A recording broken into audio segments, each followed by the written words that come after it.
The NBA season is just around the corner, with new faces on new teams, young stars on the rise, and superstars with something to prove.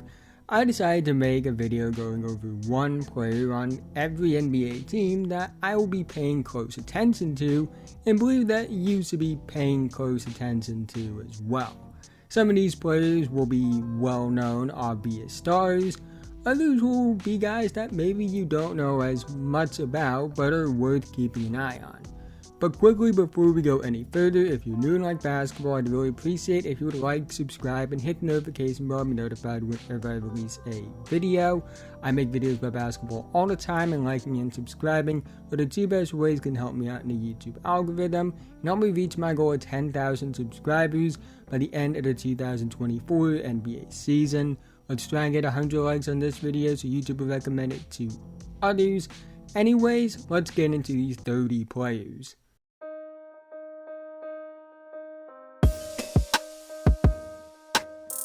This is the first time since his rookie or sophomore season that Damian Lillard isn't the best player on his team. He fits really well with the Giannis. He can play on the ball to relieve some of the pressure. He can play off the ball when Giannis is on the ball. It's going to be nearly impossible to stop that duo. He's also just a fun player to watch. He's an electric scorer that can go off for historic nights. He's a really good playmaker, and he's going to have more opportunity now.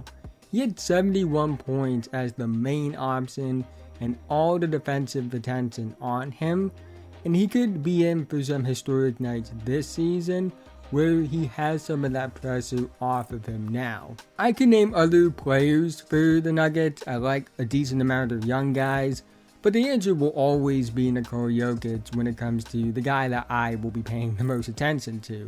He's the best playmaker I've ever seen. He plays the game in a way we haven't seen in the NBA. It's like a YMCA player just happened to be nearly 7 feet tall, really strong, and a Hall of Fame talent. He controls the game in a way that's fun to watch. He's incredibly smart, crafty, manipulative, and he just makes being all-time great look so easy and effortless. He's my favorite player to make videos about because obviously you've seen a lot of videos about him on this channel, and you should expect more videos about him this season and for years to come. Jason Tatum and Jaylen Brown are great, but Derek White is a player I've enjoyed watching even before the Celtics traded for him. He does the little things that don't always show up in the box score. He fits well with just about any lineup on any team. He's a great defensive player, one of the best defensive guards in the league, and he can even step up on offense when needed. Even with Jrue Holiday joining the squad, White should be in for a breakout season because despite adding Jrue, they lost Marcus Smart and Malcolm Brogdon. And honestly, this past season, White was better than both of them. So with more opportunity at the guard spot, he should have a really good season. He's a very good player that's very easy to root for, and I know Tatum takes a lot of the attention, but Derek White is a player worth paying attention to. Once Ja Morant comes back from his suspension, he will remind everyone just how good he is. He's one of the most exciting players in the league to watch in my opinion. He's a freak athlete. He's an electric highlight reel. He's the face of an up-and-coming Grizzlies team. But what I always enjoy about Ja is how smart of a player he is, and I feel like that's really underrated when it comes to what people talk about when they talk about the game of Ja Morant. He's an incredible playmaker. His feel for the game is off the charts. One of the best and most underrated passers in the league, and his ability to create chaos to thrive in, because he thrives in chaos and knows how to create it to put himself at an advantage, is really fun to watch. Joel Embiid is a future Hall of Famer, and I do enjoy watching him more than most, but Tyrese Maxey is one of my favorite players in the NBA. I was super high on him during the draft process. He was my number 4 prospect in that class. The fact he fell out of the top 20 will always blow my mind. It was very clear when you watched his tape as a prospect that he had potential to be really good, and he's proven that in the NBA. He's a charismatic, high-energy player that is very easy to root for. He's an electric scorer with a well-rounded skill set. He plays his best when the lights get brightest. I think he could be an all-star in this league. He's shown a linear improvement every season of his NBA career. I think people know he's good, but he deserves to be in those best young guard conversations, in my opinion. I think there is some bias against his draft position, because I feel like if a player was as good as Maxey has been in the regular season and playoffs, and they were drafted in the top 5, which Maxey probably should have been in real life, I think they would be viewed more highly in the mainstream. I do think that the fact that he went 21st overall is kind of just an aesthetic bias thing that people have against him. The world got to see De'Aaron Fox on a playoff stage for the first time this past season, which was really his first chance to be on a national stage, and he delivered for the most part, even playing through injuries. He's a guy that plays his best in the big moments because he wants those big moments. He's the fastest player in the NBA with and without the basketball in his hands. He's an electric playmaker. He's smooth and crafty. He's always been fun to watch, but the Kings were never good enough for him to get the recognition he deserved until this past season. The Kings look to be the best that they've been since the Chris Webber days, and De'Aaron Fox is a big reason for that. Darius Garland is a player I'm higher on than most. Most know that he's really good, a star level guy, but I truly believe he can be an MVP caliber player. He controls the game in a way that's rare for a small guard. His handle, playmaking, scoring, it's all electric. And he handles playmaking responsibility on offense that I can't understate how difficult it is for a player to handle it, let alone handle it as a small guard at a young age the way Garland has. He's the best player on the Cavaliers in my opinion. I think Donovan Mitchell's good. I think Evan Mobley has a ton of potential.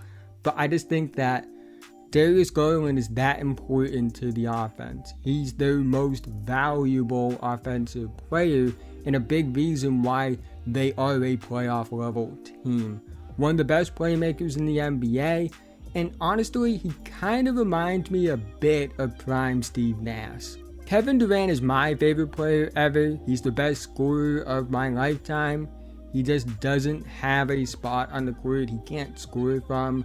He's a revolutionary player. He changed the standard for what a tall wing forward has to be skill-wise in order to be a star in the NBA. I know he has his haters.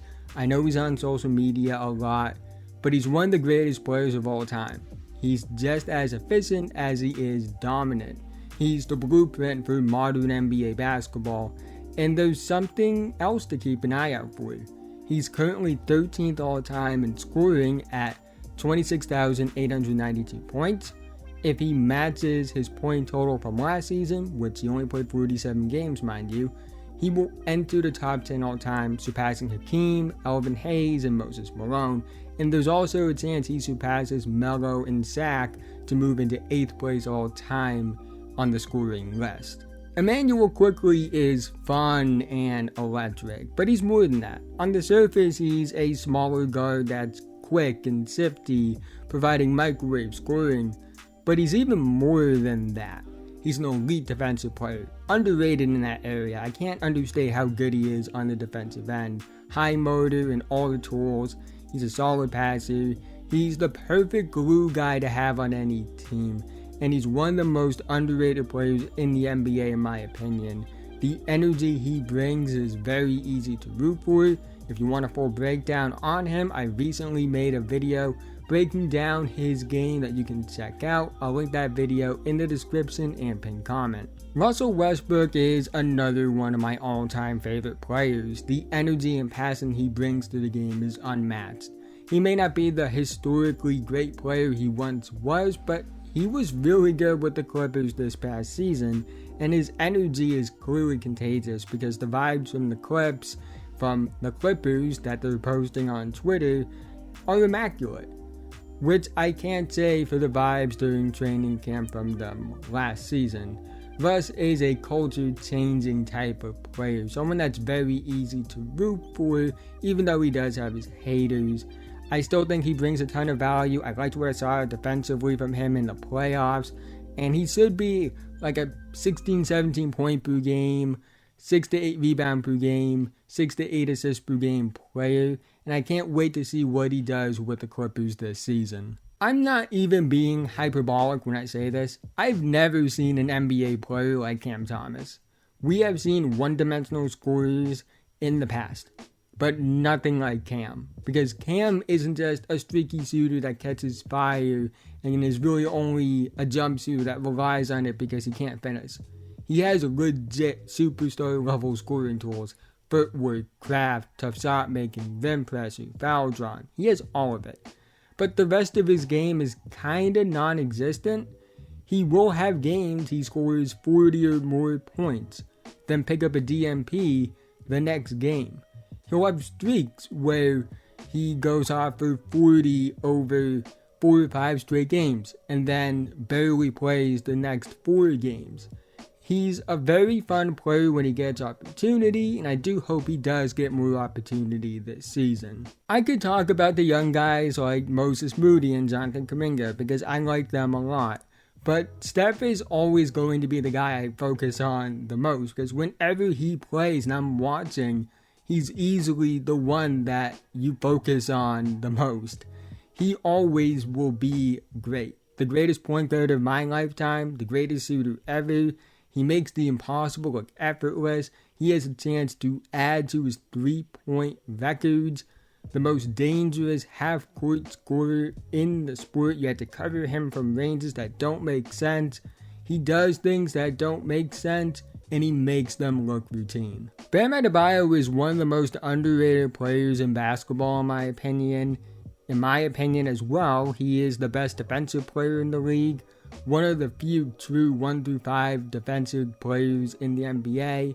He's grown as an offensive player, really good passer, has developed a solid jumper, can be a 20 point per game, 10 rebound per game, 5 assists per game player, impacts the game with and without stats.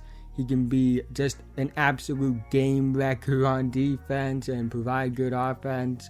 He was the best player for the Heat during the final series. I know they lost, but he stepped up and deserves way more credit than what he's gotten for it. Enjoy LeBron James while he's still playing, because he's not going to be in the NBA forever. This is the greatest player of my lifetime, arguably the greatest player of all time. He's made play at an old age that shouldn't be possible look easy. He's setting standards for longevity that may never be reached again. He has a chance to be the first player to ever score 40,000 points in an NBA career.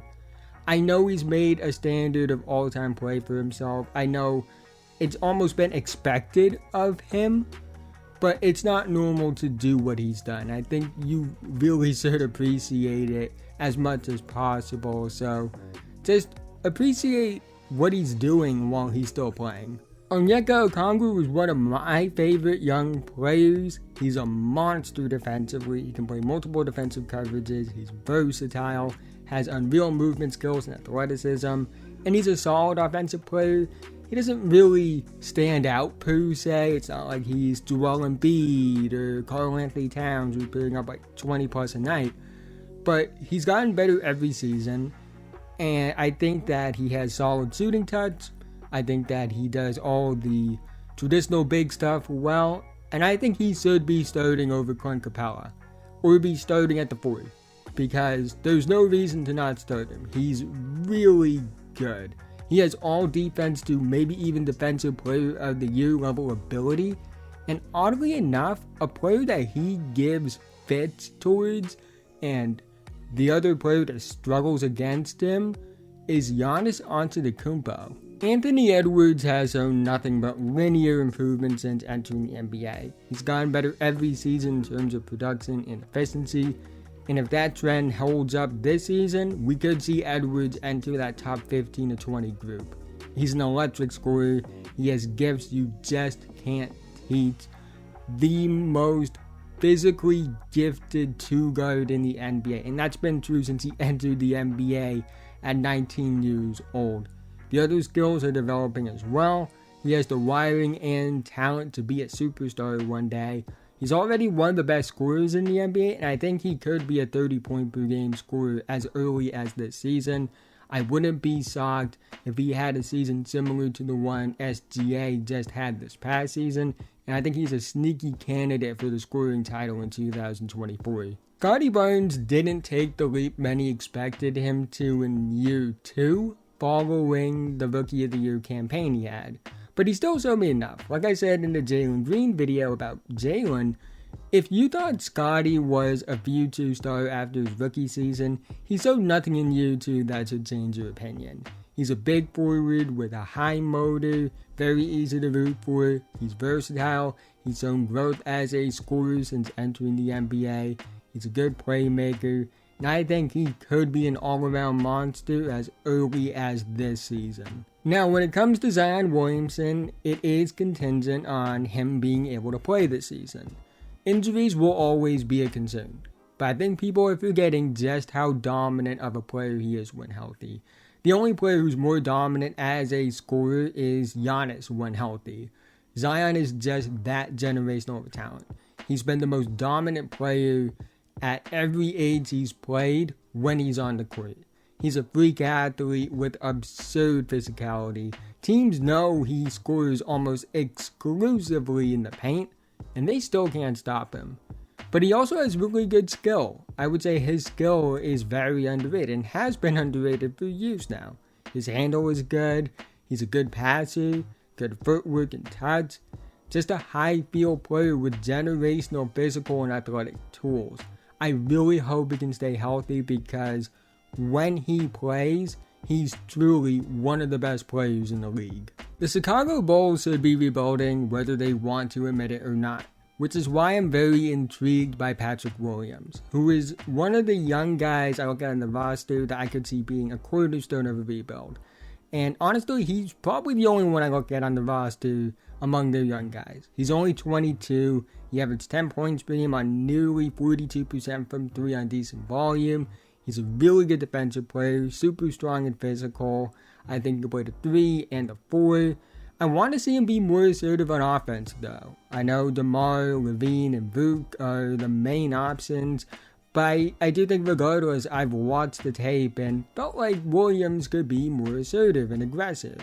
If he can be a 12 to 14 point per game player that hits threes and plays good defense, that's a player the Bulls would be confident in as a long-term piece moving forward. Chet Holmgren is a player that I think will make a big impact for OKC as a rookie.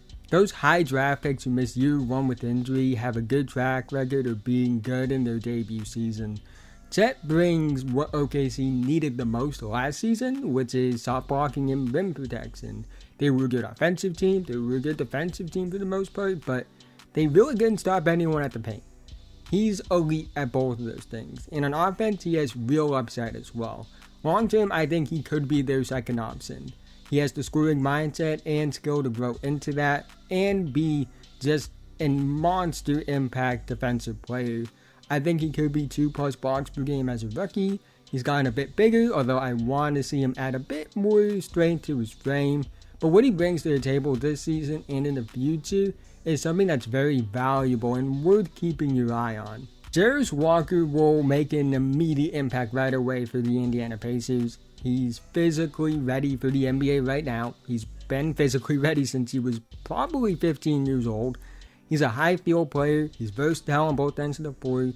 He's the perfect glue guy for a team. He makes an impact with and without stats, and to get a lot of minutes right away. He was the second best defensive prospect in the 2023 NBA draft in my opinion, which means in most other years he would have been the best defensive prospect in the draft. I love his fit with Indiana, especially with Tyrese Halliburton. He should be a long-term cornerstone for that team. I know the Dallas Mavericks were disappointing in 2023. That doesn't change that Luka Doncic is really special. He's a generational talent, generational playmaker, elite scorer. He takes over games. He's a superstar. He makes plays that leave you in awe, and he makes them routinely. There's so much you could study about his tape, and it's why he's so easy to pay attention to when you watch him play. He's put up Hall of Fame numbers. He will be a Hall of Famer, first ballot very easily already. He's always a candidate for craziest game stat lines in the NBA. And I'm interested to see how he and the Mavericks bounce back after a disappointing 2023. I'm a big believer in Jordan Poole, and I love that he's getting this chance in Washington. I think he's underrated. I think he's better than what people thought he was last season. I know he has his bad plays and bad shots, but he put up 20 points per game on decent efficiency last season for a playoff team. In Washington, he's going to have way more freedom. He's going to be able to play without his mistakes being put under a microscope, which will do wonders for his confidence. And I think Poole will remind a lot of people that he's a future star in the NBA in 2024. And I think this season in Washington, he's somebody that could average 25 plus points per game. Keontae George put on absolute show in Summer League for the Utah Jazz. He's an advanced shot creator with major scoring upside, but he's also big and physical for a young guard, and his skill set is more well-rounded than given credit for, which is why I believe he should have gotten higher in the draft than he did. He's a solid passer and a decent defender, especially in help situations. He was better in both those areas than he was projected to be coming out of IMG going to Baylor. He's the next step in the evolution of that bucket-getting guard archetype. They're starting to become more well-rounded, and Keontae George is an example of that. I think he's going to be a player we look at in a few years and wonder why he fell to the 16th pick. There are a lot of players to pick for the Orlando Magic, but I went with Paolo Banchero. I know it's the easy pick. I know it's a stereotypical pick. I know I've hit a bunch of Paolo content on this channel already, but he's truly special. And I think people know he's really good and is going to be a future star, but I believe that is underselling it. I'm just that high on him. He can score, pass, and rebound. He's got skill and athleticism that nobody that big should have any business having. He's wired and has talent to be a superstar. He had a great rookie season that lines up with guys like Kevin Durant, LeBron James, and Carmelo Anthony. I'm not saying he's going to be as good as those guys, but I do think he has a chance to be special. Somebody that you build a contender around. He has just about everything. Size, movement skills, skill as a player, the ability to be versatile, all of it. You don't find 6'10", 250-pound players that do what Paolo does. And I really think you guys need to pay attention to the Magic. They're building something special. I think in about 3 or 4 years, they will be a contender. The Portland Trail Blazers are entering a new era around potentially a new franchise player. Scoot Henderson is a special prospect. He's someone with the upside to build a team around. He's skilled, he's athletic, he's high feel. Now he will have his ups and downs. The point guard position is one of the toughest, if not the toughest, to make a transition to the NBA at. But he's also one of the more battle-tested prospects in recent memory, and I struggle to name a teenage point guard prospect that's as battle-tested as he has been prior to entering the NBA. He should get the keys to the offense almost immediately. And with Simons as a secondary creator and shooter, I think Simons will be their leading scorer, but I think Scoot will probably be the primary playmaker. Sharp as a transition threat, growing creator and shooter. Rob as a lob threat and connecting passer, and Ayton as a reliable do-it-all big. Portland is going to be really fun to watch, even if their record may not suggest it. I think Brandon Miller is going to have a really good rookie season with the Hornets. He gets to play with an elite playmaker in LaMelo Ball, and his skill set just translates well. Elite shooter, runs the floor, good point of attack defender, good passer. Now, it's not perfect, the handle isn't great, and the finishing is rough, but LaMelo will make his life easier. And I think Miller has all the tools to be a star wing in the NBA, someone that can be a 25-point per game scorer. I wouldn't be shocked if he leads all rookies in scoring this season. I know in general Charlotte is a bit of a chaotic situation, but given that fact that LaMelo is there and LaMelo makes life easier for those around him, I think Miller will benefit from that, and he could be a guy that I see putting up a 40-point game as a rookie. Amen Thompson might be the most athletic player in the NBA already, which is why I'm so excited to watch him on the Rockets this season alongside Jalen Green. His athleticism almost defies physics. What he is an athlete is truly rare, and the way he utilizes that athleticism and his playmaking is like nothing I've ever seen before. His feel for the game and creativity as a passer combined with how he utilizes his athleticism in this area is something only he can do. He does things as a passer that he's only capable of.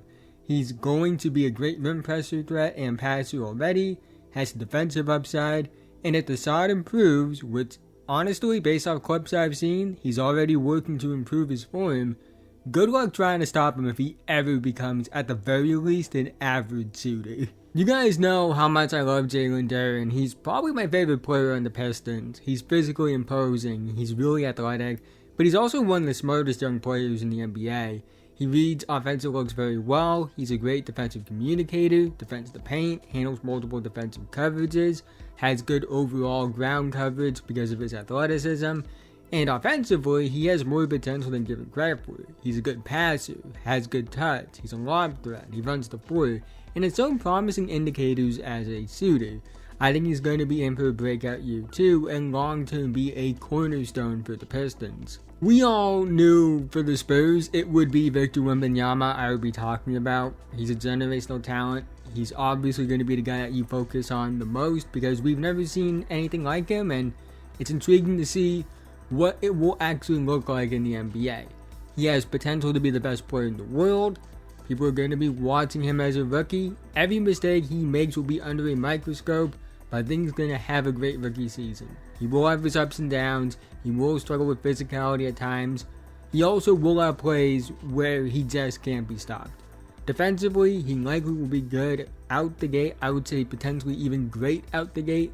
And he's the favorite to win Rookie of the Year for a reason. But that's the end of this video. If you made it to this point, thank you so much. Again, haven't already, like, subscribe, hit notification bell, I'm notified whenever I release a video. I make videos about basketball all the time, and liking and subscribing are the two best ways that help me out in the YouTube algorithm and help me reach my goal of 10,000 subscribers by the end of the 2024 NBA season. Let's try and get 100 likes on this video so YouTube will recommend it to others. I would really appreciate if we could reach that like goal on this one in particular because this video took me a lot of time to make. But I would love to hear your thoughts about players that you think should be paid attention to this upcoming season. Are there some guys that maybe I missed? Are there guys on this list that you are excited to watch? Love to all that in the comment section below. But with that being said, have a nice day, and I'll see you guys in the next one.